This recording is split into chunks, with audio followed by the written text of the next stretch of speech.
And special recharge வவுச்சர்ஸ்லாம் வந்துட்டு வேலிடிட்டியே வந்துட்டு 90 days வரைக்கும் தான் கொடுத்துருப்பாங்க. ஆனால் இதை வந்துட்டு ட்ராய் திரும்பவும் சொல்கிறாங்க, இந்த 90 டேஸ்லேருந்து 365 டேஸ்க்கு எக்ஸ்டெண்ட் பண்ணணும். ஸோ தட் ரெகுலராக சும்மா அந்த ஸ்பெஷல் வவுச்சரை ரீசார்ஜ் பண்ணிகிட்டே இருக்க தேவையில்ல. லாங்கர் பீரியட் ஆஃப் டைமுக்கு 365 டேஸ் 1 இயருக்கும் அந்த special voucher one time rechargeable அந்த மாதிரி கொண்டு வந்துட்டா ஆட்டோமேட்டிக்காக அவங்க பே பண்ணக்கூடிய அமௌண்ட்டும் கம்மியாகும்.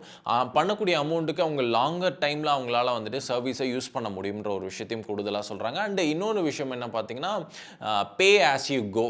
மினிமலாக டாப் அப் முன்னாடிலாம் நம்ம பார்த்தோம்னா pay as you go models நம்ம பார்த்தோம்னா நம்ம மாட்டுக்கும் ஒரு கடையில் போயிட்டு ஒரு ரீசார்ஜ் ஒரு குட்டி கார்டு மாதிரி இருக்கும். அதை நம்ம தேய்ச்சிட்டு ₹10 ₹15 அதுக்கான இதை பேசிட்டு நம்ம போயிடுவோம். ஸோ அதே மாதிரினா அந்த மாதிரி கார்டு கிடையாது. ஸோ அந்த மாதிரியே வந்துட்டு மினிமமாக ₹10 கூட நீங்கள் ரீசார்ஜை இன்ட்ரடியூஸ் பண்ணலாம்ன்ற ஒரு விஷயத்தையும் கூடுதலாக